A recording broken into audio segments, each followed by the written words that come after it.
25장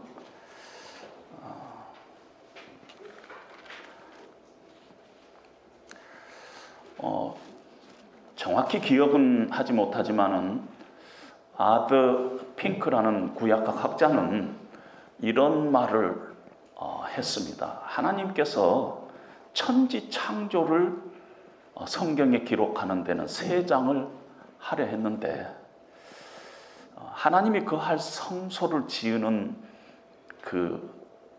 것에 관해서는 오늘 출애굽기 25장에서부터 40장까지 무려 16장을 하려 하고 있는데 우리가 이것이 나하고 관계가 없다, 재미가 없다 해서 만약에 출애굽기 25장 이후를 그냥 지나쳐 버린다면은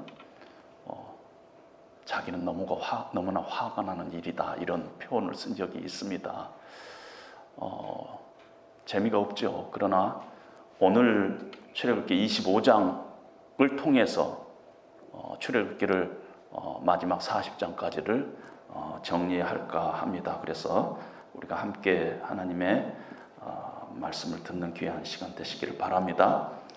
출애굽기 25장 1절 8절로부터 22절까지 제가 대표로 봉독하겠습니다. 여호와께서 모세에게 말씀하여 이르시되 내가 그들 중에 거할 성소를 그들이 나를 위하여 짓되 무릇 내가 네게 보이는 모양대로 장막을 짓고 가구들도 그 모양을 따라 지을지니라. 그들은 조각목으로 궤를 짜되 길이는 2규빗 반, 너비는 1규빗 반, 높이는 1규빗 반이 되게 하고 너는 순금으로 그것을 싸되 그 안팎을 싸고 위쪽 가장자리로 돌아가며 금테를 두르고 금고리 넷을 부어 만들어 그 네 발에 닿을 때 이쪽에 2고리 저쪽에 2고리를 달며 조각목으로 채를 만들어 금으로 싸고 그 채를 궤 양쪽 고리에 꿰어서 궤를 매게 하며 채를 궤의 고리에 꿰인 대로 두고 빼내지 말지며 내가 내게 줄 증거판을 궤 속에 둘지며 순금으로 속죄소를 만들 때 길이는 2규빗 반, 너비는 1규빗 반이 되게 하고 금으로 그룹들을 속죄소 2끝에 쳐서 만들 때 한 그룹은 이 끝에 또 한 그룹은 저 끝에 곧 속죄소 2끝에 속죄소와 한 덩이로 연결할지며 그룹들은 그 날개를 높이 펴서 그 날개로 속죄소를 덮으며 그 얼굴을 서로 대하여 속죄소를 향하게 하고 속죄소를 궤 위에 얹고 내가 네게 줄 증거판을 궤 속에 넣으라. 거기서 내가 너와 만나고 속죄소 위 곧 증거궤 위에 있는 2 그룹 사이에서 내가 이스라엘 자손을 위하여 네게 명령할 모든 일을 네게 이르리라. 아멘. 잠시 기도하겠습니다. 하나님 아버지, 하나님께서 이스라엘 백성에게 말씀하셨던 그 말씀을 저희들이 펴니다. 그리고 그 말씀이 이 시간 영적으로 이스라엘 백성된 우리에게 성령 하나님께서 친히 또 말씀하실 줄로 믿고 저희들의 마음 오늘 이 시간 하나님의 말씀 앞에 엽니다. 이 말씀이 하나님의 말씀으로 우리에게 다가올 수 있도록 하여 주시고 이 말씀이 우리에게 주시는 그 메시지를 잘 받아서 남은 우리의 인생을 믿음으로 승리하며 살아가는 저희들 될 수 있도록 하나님 은혜를 베풀어 주시옵소서. 예수님 이름으로 기도합니다. 아멘. 이스라엘 백성들이 애굽을 떠난 지 3개월 만에 시내산 앞에 도착을 했습니다. 하나님께서 모세를 부르셔서 하나님의 산 호렙산으로 올라오게 하시고 그곳에서 40일 동안 있으면서 하나님께서 모세에게 10계명의 2 돌판을 줍니다. 이것이 24장까지 얘기입니다. 그리고 대부분의 우리는 24장으로 우리의 신앙생활을 이렇게 마감을 합니다. 하나님께서 모세를 통해서 호렙산에서 십계명의 두 돌판을 주셨다. 그런데 하나님께서는 이 40일 동안에 십계명을 모세를 통해서 이스라엘 백성들에게 주신 것뿐만 아니라 성소에 대한 디자인을, 설계도를 하나님께서 자세하게 모세에게 얘기하고 하나님이 계실 성소를 짓게 하시는 것이 오늘 출애굽기 25장서부터 40장까지 있습니다. 하나님께서는 이스라엘 백성들에게 늘 약속했어요. 내가 너희와 함께 가겠다. 근데 이스라엘 백성들은 늘 의심했어요. 하나님이 우리와 함께 가시는가? 아니면 우리 혼자 지금 가고 있는 것이 아닌가? 이렇게 의심했을 때 하나님께서는 그 증표로 너희들이 가는 가운데 내 집을 만들어라. 내가 너희와 함께 가리라 하면서 이스라엘 진영의 중앙에 하나님이 거할 텐트를 만들게 합니다. 내 집을 지으라는 것이요. 그것이 성소입니다. 그리고 실제 하나님께서 계시는 그 집을 태버나클이라고 하는데 그걸 성경에서는 장막이라고 하기도 하고 또 회막이라고 하기도 하고 증거막이라고 하기도 하고 성막이라고 하기도 합니다. 하나님의 이 집은요, 울타리로 둘러싸인 폐쇄된 뜰 안에 있었습니다. 어느 정도냐면은 그 길이가 한 100큐빗 정도, 그 다음에 폭이 50큐빗 이렇게 성경이 나와 있는데, 큐빗이라는 그 길이가 우리 손끝에서부터 여기까지가 한 큐빗입니다. 이렇게 한 큐빗이 있는데 그러다 보니까 손이 긴 사람하고 손이 짧은 사람하고 좀 다를 수가 있습니다. 그러나 보통은 한 45cm 정도 될 거다. 우리가 이렇게 계산들을 해가지고 보면은 하나님이 그 집이 45m 그리고 22.5m 정도의 큰 뜰 안에 하나님이 계신다는 이 텐트가 태버나클이 그 안에 있습니다. 동쪽에 입구가 있는데 동쪽 문에 들어가면은 번제단과 노대아가 있고 그 다음에 이제 좀 들어가면은 하나님이 계신다는 이 성소 성막이 나오는데 첫 부분으로 들어가면은 한 그 조그만 텐트 안에 3분의 2 정도의 성소가 있습니다. 그 안에는 떡상도 있고 금촛대도 있고 향단도 있고 그러는데 그 다음 3분의 1 더 깊은 은밀한 곳에 하나님이 계신다는 지성소가 있습니다. 그래서 하나님의 텐트가 있는데 그 텐트의 첫 부분에 들어가면은 그것을 홀리 플레이스, 성소라고 그럽니다. 그리고 성소와 지성소를 가르는 데는 엄청나게 두꺼운 휘장으로 가려져 있고 그 안에 하나님이 계신다는 지성소는 홀리 플레이스 혹은 홀리 오브 홀리스 이렇게 표현을 합니다. 그리고 그 지성소 안에는 아무도 못 들어가요. 1년에 한 차례 대제사장, 이스라엘 한 명뿐이 없는 대제사장만 그곳에 들어가게 되어 있습니다. 지성소 안에는 언약궤라는 것이 있습니다.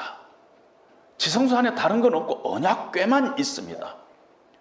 그리고 그 언약궤를 주로 성경에는 증거궤, Ark of Testimony 이렇게 무언가를 증거하는 궤다 이런 말을 붙이고 있습니다.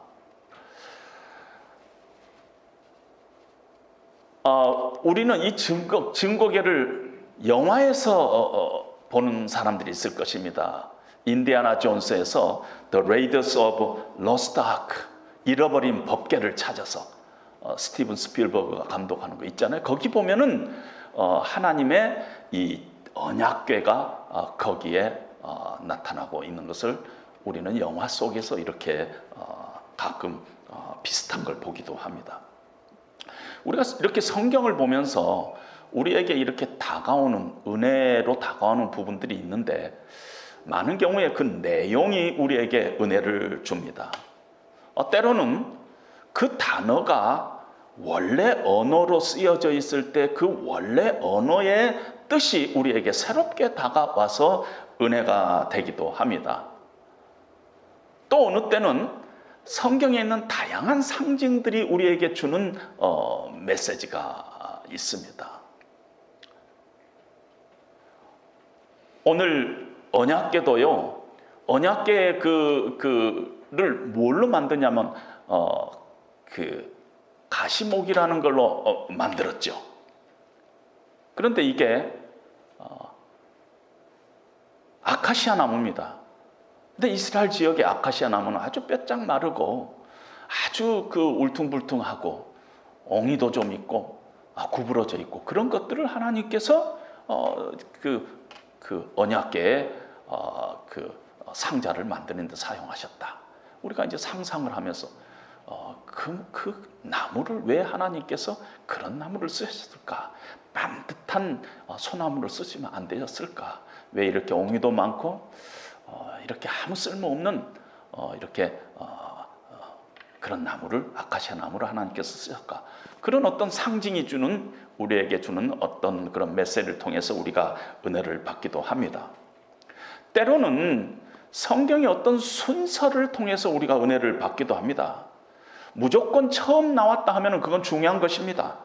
대충 넘어가서는 안 됩니다. 그 안에 중요한 메시지가 있습니다. 순서에 애측하지 못한 부분이 가끔 있을 수가 있습니다. 그것은 성경이 하나님의 말씀으로 믿지 않는 사람들은 이건 무슨 후대 사람들이 편집했다 이렇게 얘기하는데, 우리가 하나님의 말씀으로 믿는 사람들은 그 부분을 자세히 들여다보면은 그 안에 중요한 메시지가 있는 것을 우리는 발견합니다. 가끔 가다가 이렇게 하다가 갑자기 족보가 탁 끼어들면은 이게 웬 족보가 이렇게 나온가? 뭐 다른 데 들어가야 될 게 여기에 나온 거 아닌가? 우리가 이렇게 생각들 하는데, 그 족보가 왜 거기에 나왔는가? 왜 이 자리에 뜬금없이 족보가 나왔는가 하는 것을 우리가 고민하며 묵상하다 보면은 그 안에 하나님의 깊은 메시지가 있다는 것입니다. 하나님께서 성소에 대한 설계도를 주시면서 첫 번째로 주시는 것이 언약궤입니다. 언약궤를 언급을 하고 있습니다. 보통 집을 지을 때요, 벽은 어떻고 또 지붕은 어떻고 이런 것들을 먼저 하고 나중에 가서 안방 소파 안방에 있는 장롱은 뭘로 하고 이렇게 하는 것이 순서가 아닙니까? 처음부터 설계도에 안방 장롱은 그러고 나오지가 않잖아요. 근데 오늘 이 성경에 보면은 하나님께서 거할 성소에 대한 설계도를 얘기하는데, 그 설계도가 엄청나게 디테일하게 복잡하게 이렇게 되어 있습니다. 오직 있으면은 16장에 걸쳐서 하나님께서 말씀하실 만큼 아주 디테일한 것인데, 그 첫 번째로 장롱은 이렇게 만들라 하고 이 얘기를 하고 있다는 것입니다. 뭔가 그 파격적인 순서를, 전혀 상식적이지 않는 순서를 하나님께서 말씀하고 있다는 것입니다. 이것이 하나님의 계획이고 하나님의 디자인이라면은 왜 이렇게 하나님께서 파격적인 순서를 하나님께서 하셨는가에 대한 중요한 메시지가 이 안에 있다는 것입니다. 따라서 우리는 오늘 왜 하나님께서 이렇게 파격적인 순서를 하고 계시는가? 왜 하나님께서는 언약궤를 제일 먼저 이렇게 언급을 하고 있는가? 하는 데에 대해서 우리는 그 이유를 좀 찾아봐야 할 것입니다. 성막은요, 하나님이 임재하시는 곳이에요. 하나님께서 그곳에서 이스라엘 백성을 만나겠다 한 곳이 성막입니다. 그리고 그 안에 지성소는 특별히 더 중요한 곳이에요. 왜냐하면 지성소 안에 언약궤가 있고 그 언약궤에서 하나님께서 이스라엘 백성들을 만나겠다 하고 있습니다. 내가 너희와 거기서 만나리라. 지성소 안에 있는 언약궤 거기서 그 근방에서 내가 너희를 만나겠다. 이렇게 얘기를 합니다. 우리는 잃어버린 법궤를 찾아서 그러기 때문에 하나님의 이 언약궤를 자주자주 법궤라는 용어로 사용하는데 성경에는 법궤라는 용어가 하나도 없습니다. 언약궤예요. Ark of Testimony. 언약궤가 성경의 말입니다. 여하튼 이것이 이 언약궤가 어느 정도 사이즈냐면요, 길이가 1.2m, 세로가 75cm, 높이가 75cm, 별로 크지 않는 직사각형의 어떤 면은 아주 작은 상자인 것입니다.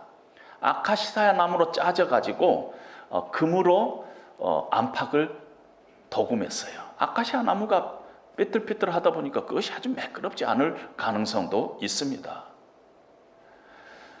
한국은 그런 곳을 제가 찾지 못한, 미국에는 몇 군데 이렇게 하나님의 성소를 모형대로 해가지고 거기 가서 구경을 하는 게 있습니다. 근데 대부분의 사람들이 실망을 합니다. 하나님의 언약궤를 보고 조그만 상자네, 조그만 상자네.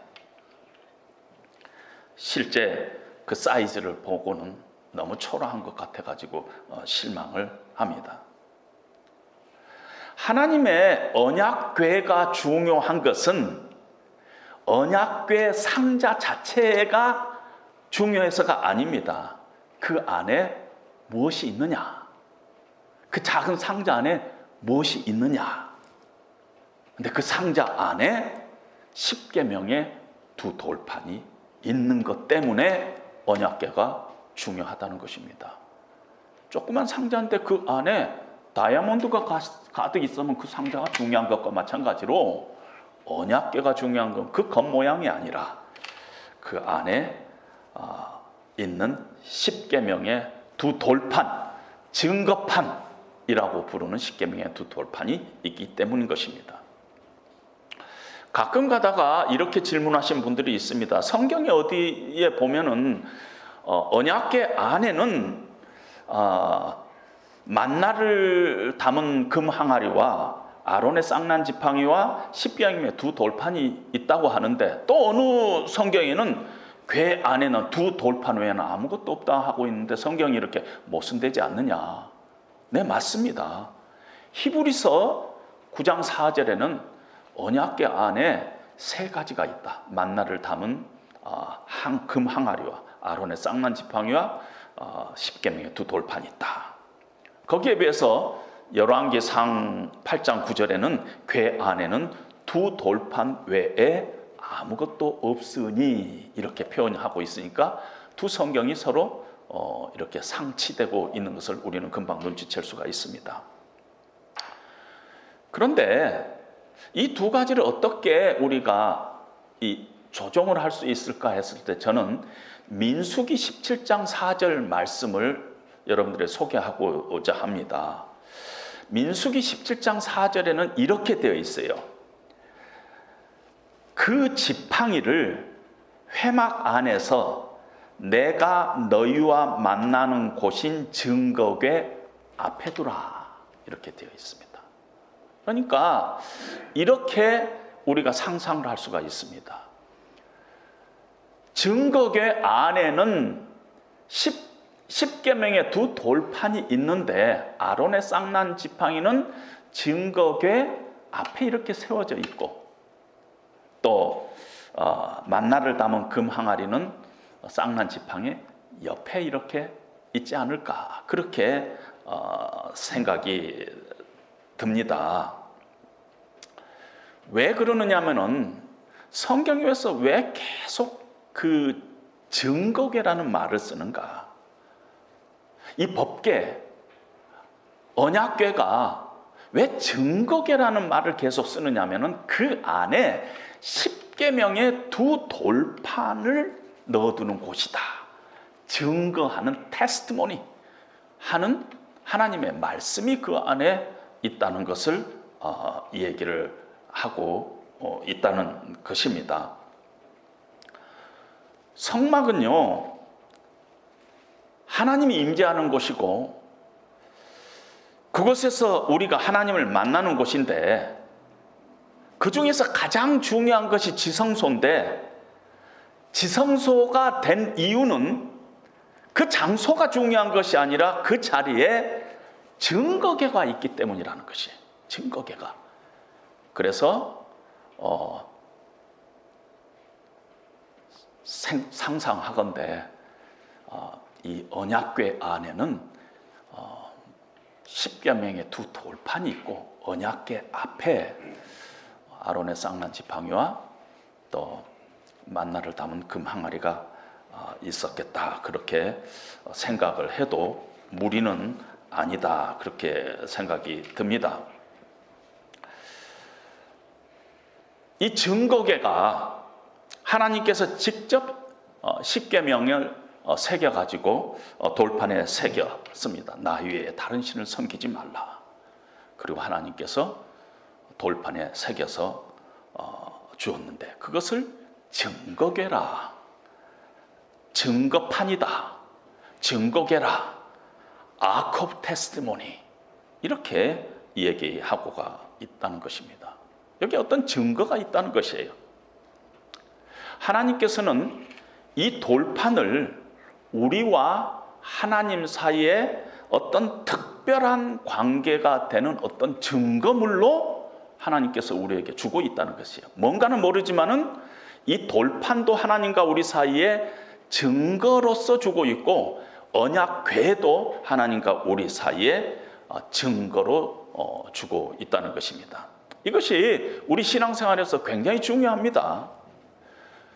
이 지성소는 하나님과 하나님의 백성이 만나는 곳이고 하나님이 계시는 곳인데 구체적으로 우리가 예배를 뭐라고 얘기하냐면 하나님을 만나는 것이 예배라고 그러고 하나님의 임재 가운데 우리가 들어간 것을 예배라고 얘기하지 않아요? 우리가 하나님 앞에 예배를 드린다 하고 얘기하고 있잖아요. 근데 그 하나님 앞에 서는데 가장 중요한 것이 증거궤라는 것이에요. 증거궤. 그러니까 우리의 예배에 가장 중요한 것이 증거궤라는 거. 뭘 증거한 거는 모르지만은 증거궤가 가장 중요하다는 것입니다. 예배의 시작도, 예배의 끝도, 예배의 목적도, 목표도 이 증거궤에 있다는 것입니다. 지성소 안에 있는 증거궤가 그곳에 하나님이 임재하시고 우리의 예배가 하나님의 임재 가운데로 들어간 것이라면 우리의 예배의 가장 중요한 것은 어디서 벌어져야 된다면 지성소 안에 있는 증거궤와 무관하지 않다는 것입니다. 어떤 면에서 증거궤에서만이 우리의 참된 하나님과의 만남, 참된 하나님의 임재 가운데로 우리가 들어가고 있다는 것입니다. 예배는 하나님과 우리 사이가 관계가 되는 증거로부터 시작돼야 한다는 것입니다. 그것이 예배의 목적이요, 예배의 결론입니다. 하나님과 우리 사이에 관계가 되는 증거로부터 시작하고 중간도 증거요, 마지막도 증거라는 것입니다. 그러면은 이 증거가 증거하는 관계는 뭐냐? 하나님과 우리 사이의 관계가 이 증거궤에 있다면 그 증거하는 내용은 뭐냐는 것이에요. 그런데 성경은 놀랍게도 오늘 본문에서 17절에서부터 22절 사이에 계속해서 반복적으로 한 단어를 6절에 8번이나 강조해서 쓰고 있는 증거궤에서 가장 중요한 단어를 속죄소라는 단어를 쓰고 있습니다. 속죄소라는 단어는 영어로는 atonement cover, atonement cover라는 단어를 쓰고 있습니다. 죄를 속하는 커버. 그리고 어느 때는 해석을 mercy seat라고 해석을 하고 있어요. 하나님의 은혜가 내리는 자리. 그리고 히브리 말로는 카퍼레트라는 단어를 쓰고 있습니다. 그러니까 오늘 설교의 제목이 카퍼레트라는 단어는 바로 속죄소를 의미하고 있어요. 우리의 예배의 가장 핵심인 증거궤 안에서 더 핵심적인 속죄소, 그거 없이는 우리의 예배가 아무것도 안 되고, 이 속죄소만이 우리의 예배의 시작이요, 끝이요, 목표요, 방향이요 하는 모든 것들의 핵심이 속죄소라는 단어에 모아지고 있다는 것입니다. 그래서 제가 원어를 한번 써봤어요. 카퍼레트라고. 우리 교인들 수준이라면 원어 제목도 소화하실 걸로 제가 믿었기 때문에.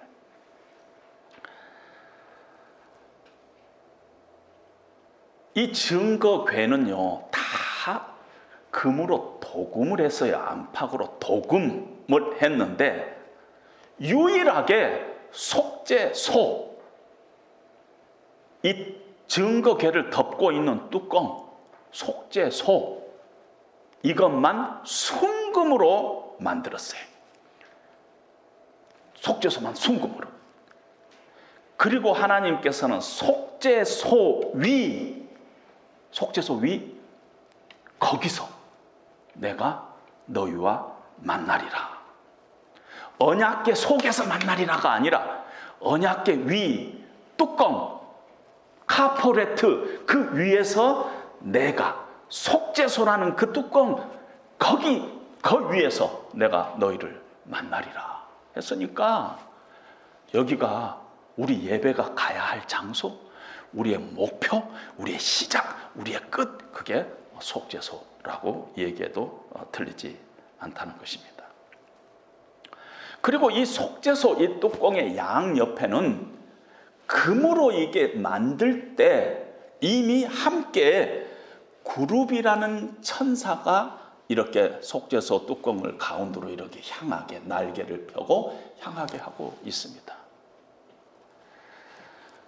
그룹이라는 천사는요, 천사들 중에서 서열 2위인데 날개를 펴고 지금 그 날개로 속죄소를 덮고 있는데, 그들이 서로 얼굴을 향하여 속죄소를 향하고 있더라 하고 성경이 얘기하고 있습니다. 다른 천사들은 다 심부름하는 천사예요. 그런데 그룹, 영어로는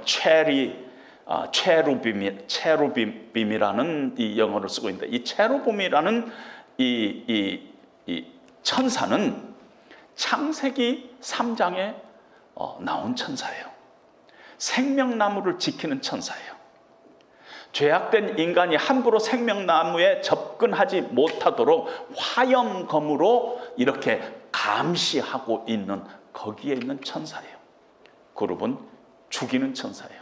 함부로 하나님의 거룩함 앞으로 나오는 어떤 것도 다 화염검으로 다 죽이는 천사입니다.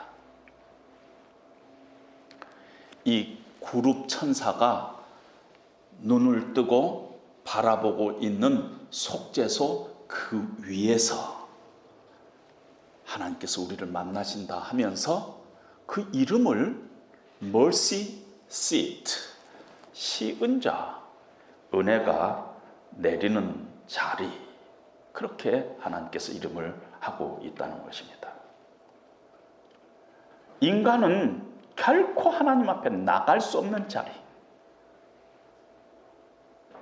그룹 천사가 지키고 있는 자리, 그 자리를 하나님께서 왜 은혜가 내리는 자리 쉬운 자라고 하셨느냐는 것입니다. 언약궤 뚜껑 아래는 우리가 알다시피 십계명의 두 돌판이 있습니다. 하나님의 말씀입니다. 하나님의 말씀은 우리 인생의 빛이요 등불이요, 하나님께서 우리에게 축복으로 주신 것이에요. 거기에는 하나님의 뜻이 계시되어 있습니다. 우리와 하나님 사이의 관계 언약의 증표로 하나님께서 증거판을 우리에게 주신 것입니다. 그리고 성경은 하나님의 말씀은 완전하고 선하고 거룩하고 의롭다고 했습니다. 근데 문제가 있어요. 우리가 연약해서 하나님의 말씀을 다 지킬 수가 없어요. 더 큰 문제는 우리가 적극적으로 하나님의 말씀을 거부하는 본성이 우리 가운데 있다는 것입니다. 하나님의 말씀이 문제가 아니라 하나님의 말씀은 의롭고 선하고 거룩한데 우리가 문제예요. 우리 안에 하나님의 말씀을 거부하는 죄악된 본성이 있다는 것입니다. 성경은 그래서 율법의 행위로는 의롭담을 얻을 육체가 하나도 없다는 것이, 이 세상에서는 인간은 전적으로 타락되어 있다는 것입니다. 간음하지 말라 했는데 우리가 본래 음란한 자들이라는 것이에요.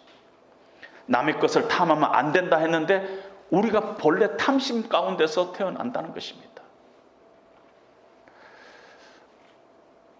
미국의 노스캐롤라이나의 스모키 마운틴이라는 데가 있습니다. 그리고 스모키 마운틴에 이렇게 마운틴 밑으로 내려가면은 게트링스버그라는 조그만 도시가 있는데 미국의 신혼 부부들이 신혼여행으로 자주 가는 조그만 도시입니다. 제가 살던 곳하고 그렇게 멀지 않아서 가끔 거기를 가기도 했는데, 거기 가면은 어느 집 앞에 이런 게 있어요. 안을 들여다보면 안 됩니다. 그리고 그 말이 딱 써져 있고 그 밑에 이만한 구멍이 뚫어져 있는데 사람들이 줄을 서 있어요. 안을 들여다보면 안 된다 그랬는데 뭔가 들여다봐야 될 것 같고, 그런 게 우리 안에 있다는 것이. 잔디밭에 들어가지 마세요. 그럼 아이들이 딱 보고 탁 뛰어 들어가는, 그것이 어디서 나왔느냐는 것이. 우리가 만약에요, 하나님의 말씀만 우리가 받았다면은 하나님 앞에 나갈 수 없는 존재인 우리로서는 절망할 수밖에 없었어요. 그런데 하나님께서는 그 말씀과 함께 모세를 통해서 성막을 짓게 하고 거룩한 하나님 앞으로 나갈 수 있는 길을 열어주셨어요. 그리고 하나님께서 증거궤 아래 하나님의 말씀이 있는데 뚜껑으로 딱 닫고 하나님께서 그걸 딱 밟고 있다고 우리가 생각하면 되면 닫아버렸어요. 닫았어요. 뚜껑이라는 단어를 이렇게 조사를 해보니까 그게 단순한 어떤 뚜껑, 이렇게 물건이라기보다는 동사가 더 중요해요. 동사가 shut up, 그냥 확 닫아놓은 거예요. 완전히 닫아놓은, close completely, shut up. 하나님께서는 뚜껑으로 확 닫아놓은 자리라 하는 것입니다. 그렇게 하나님께서 그 속죄소를 우리에게 허락하셨습니다. 근데 이 속죄소를 허락하시는 데는 대가가 있었어요. 1년에 한 번 대속죄일, Day of Atonement,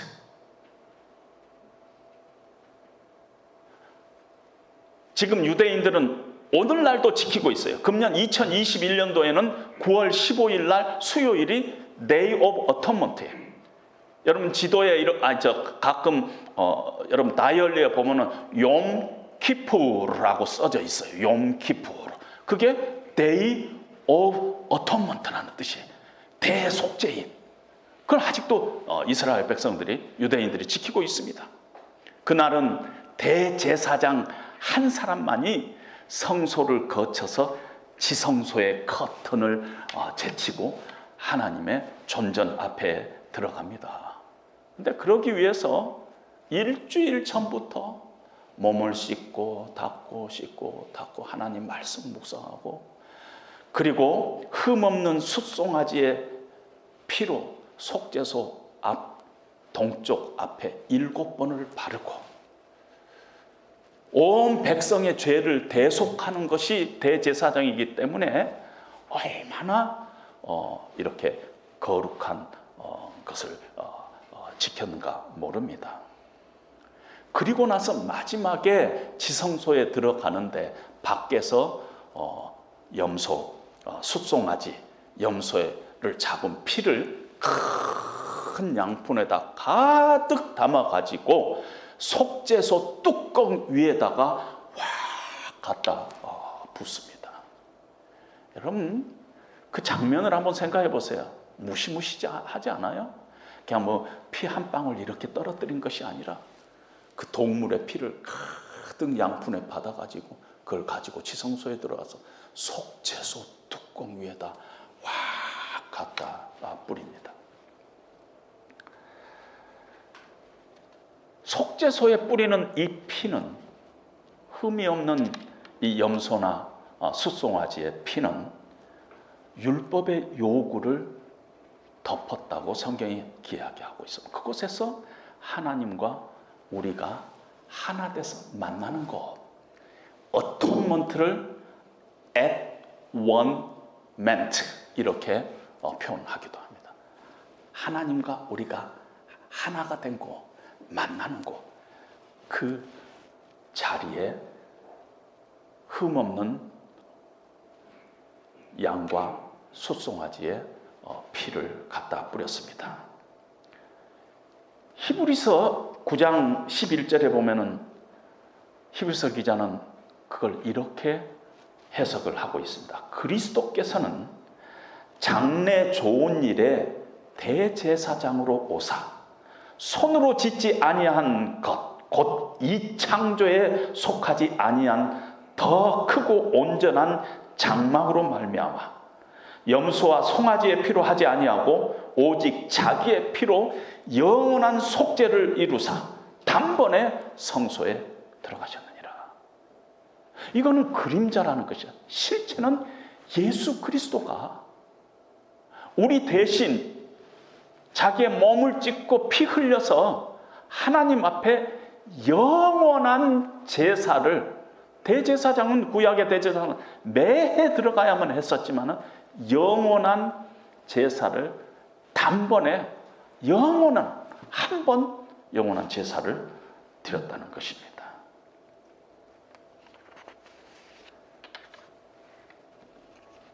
그리고 히브리서 10장 19절에 보면은 그러므로 형제들아 우리가 예수의 피를 힘입어 성소에 들어갈 담력을 얻었나니 그 길은 우리를 위하여 휘장 가운데 열어놓으신 새로운 살길이요 휘장은 곧 그의 육체니라.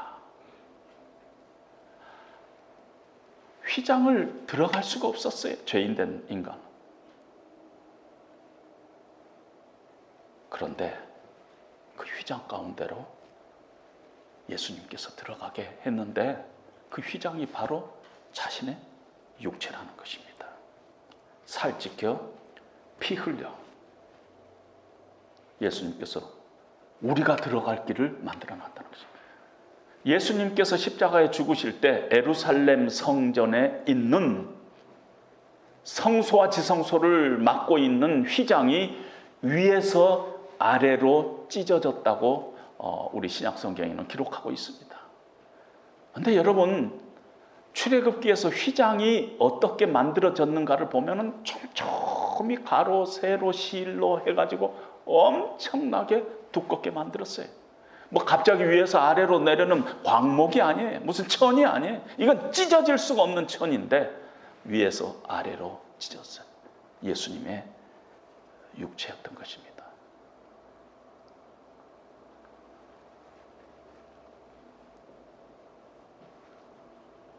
그리고 출애굽기 27장에 휘장을 만드는 장면이 이렇게 나오는데 그 단어를 보고 제가 또 한 번 깜짝 놀랐어요.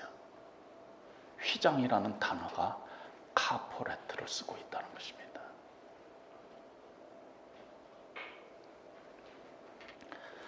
사도 바울은 이렇게 고백을 합니다.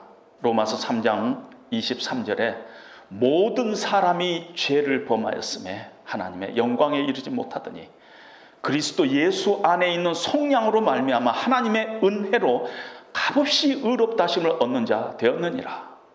이 예수를 하나님이 그의 피로써 믿음으로 말미암는 화목제물로 세우셨으니 이는 하나님께서 길이 참으시는 중에 전에 지은 죄를 간과하심으로 자기의 의로우심을 나타내려 하셨다.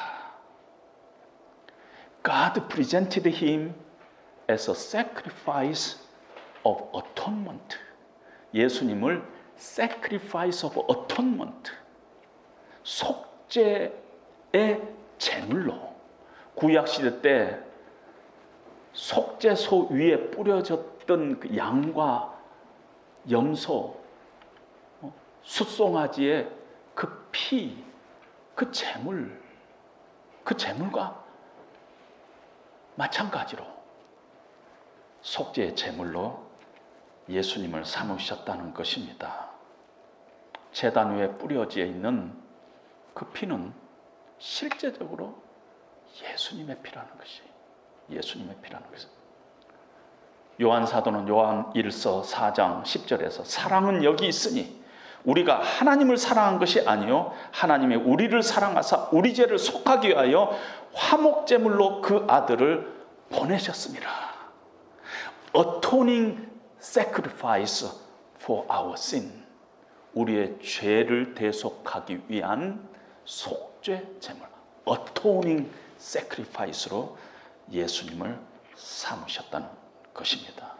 그래서 염소와 숫송아지의 피는 그림자요, 실제는 그리스도의 피가, 그리스도의 희생이, 그의 찢긴 살과 흘리신 피가 우리의 속죄소가 되고 있다는 것입니다.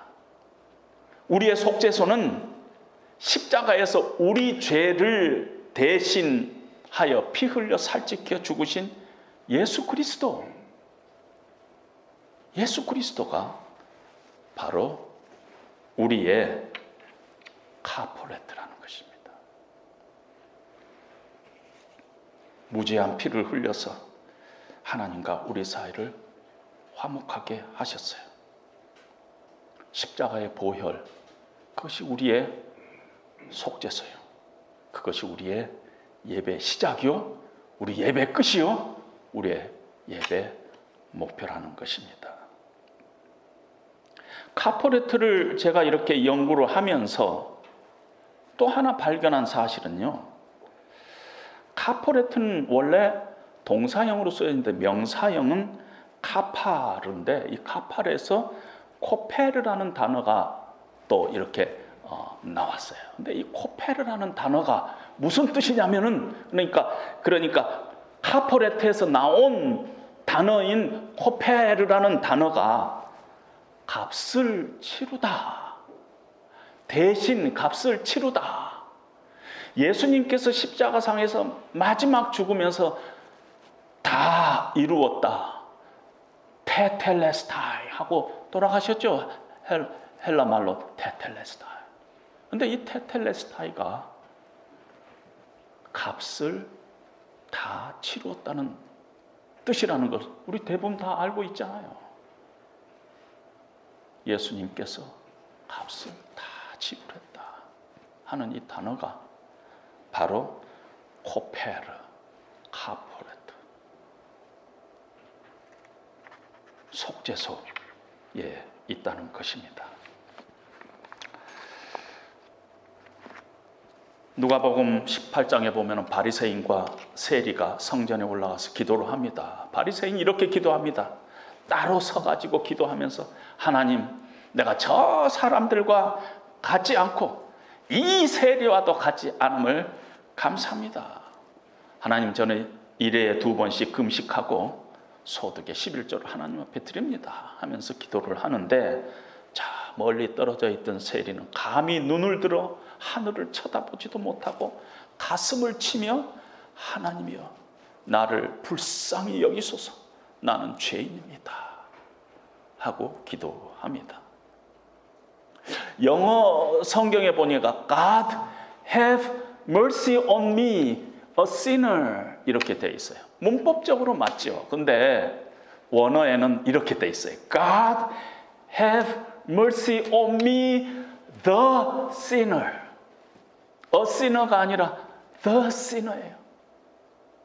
세리는 이렇게 고백했어요. 나 같은 죄인이 세상에 어디 있겠어요? 죄인이라고 하면은 바로 나예요. The sinner가 나예요. 이런 고백을 지금 하나님 앞에 돌리고 있다는 것입니다. 여러분, 우리가 매번 예배 드리죠. 한국 기독교인처럼 예배 많이 드리는 데도 없죠. 우리 교회는 좀 예외지만은 뭐 정신없이 예배 드리죠. 그런데 예배 드릴 때마다 우리가 어디서 예배 드려요? 지성소 안에 들어가서 속죄소 뚜껑 위에서 하나님을 만나느냐, 아니면 저 밖에 저 성소 성뜰 밖에서 왔다 갔다 하다가 가느냐. 지성소 들어가지 못하고 우리가 그냥 예배 드렸다 하고 우리가 이 얘기한 적이 얼마나 많습니까? 세리처럼 정말 상한 마음을 가지고 정말 내가 하나님 앞에서 얼마나 큰 죄인인가 하는 그런 마음을 가지고 하나님 앞에 우리의 마음을 쏟아놔야 되는데 우리가 그렇지 못하고 있다는 것입니다. 상한 마음, 추한 마음, 더러운 생각, 죄성, 우리의 상하고 아프고 죄악된 걸 다 하나님 앞에 내려놔야 되는데 그러자니 너무 힘들고 갈등도 되고 도망하고 싶고 남이 들을까 봐 안 하고 싶고, 그러니까 교회는 가는데 우리는 지성소까지는 못 들어가고 있는 것입니다. 성소의 뜰만 밟을 때가 많다는 것입니다. 뭐 여러분도 그렇지만 저도 마찬가지입니다. 언젠가 어느 성도님이 저한테 이런 질문을 합니다. 목사님, 졸아도 교회 가서 졸면은 복 받는다 하는데 이게 성경에 어디 있어요? 성경이 없습니다. 성경이 없어요. 물론 일면 이해가 가는 데도 있어요. 뭐 딴 데서 놀지 말고 그래도 성전 뜰학이라도 밟다 보면은 언젠가는 하나님 지성소로 들어갈 기회를 하나님께서 주시죠. 미국에서 제가 사역할 때 한국에서 이렇게 교환 교수나 이런 분들이 저희 교회에 많이 옵니다. 그런데 놀라운 것은 한 번도 교회를 안 가보고 그런 분들이 의외로 많아요. 그래갖고 아예 교회를 들어오기를 싫어해요. 그래서 쫙 밖에서 자기 부인하고 애들 차로 드롭해주고 본인은 밖에서 담배 피우고 있고 뭐 이런 사람들이 많이 있습니다. 근데 가만히 보면 한 1년 지나고 나면 언젠가 교회 안에 들어와서 이렇게 벽에 붙여져 있는 광고 이렇게 보다가 나중에 성경 공부에 조인하고 그래서 예수 믿는 사람이 있죠. 그래서 뭐 졸아도 교회 와서 졸면 복 받는다 이 말이 틀린 말은 아니겠지만 정말 우리가 이 하나님 앞에서 신앙생활을 하기를 갈망하고 정말 참된 예배를 우리가 갈급하고 한다면은 그래서는 안 되죠. 다른 데 가서 자꾸 예배드리면 안 된다는 것입니다. 우리가 예배가 안 되면은요 괴로워해야 합니다. 목사도 예배를 인도하는 인도자라 하지만은 예배 안 될 때가 너무너무 많아요. 괴로워해야 합니다. 그냥 넘어가지 말아야 돼. 자기 자신을 속이지 말아야 해요.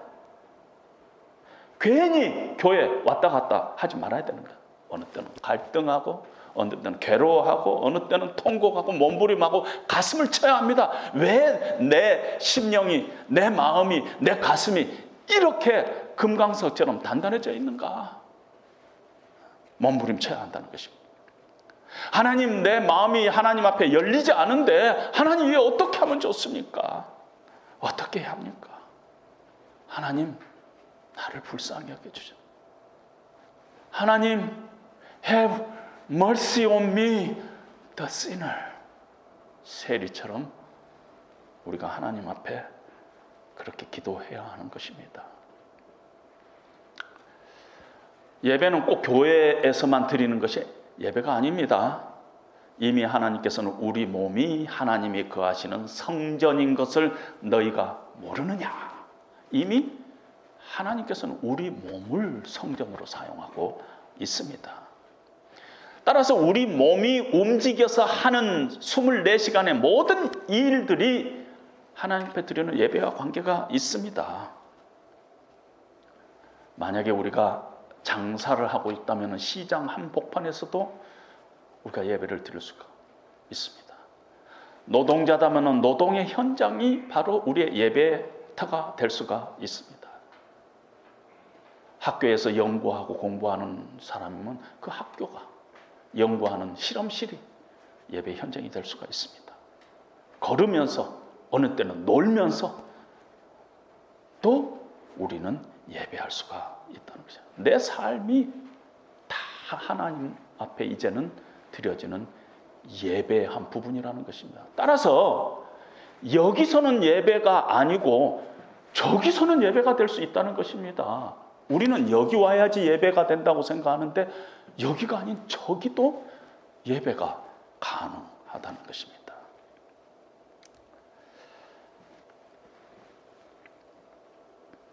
속죄소는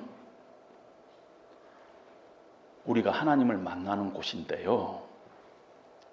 죄 때문에 거룩하신 하나님을 만날 수 없는 우리의 한계를 하나님께서 안타깝게 여기시고 만드신 자리인 것입니다. 여기 와서 나를 만나라. 우리의 죄를 용서하시는 자리를 펴신 곳이 속죄인 것입니다. 속죄소인 것입니다.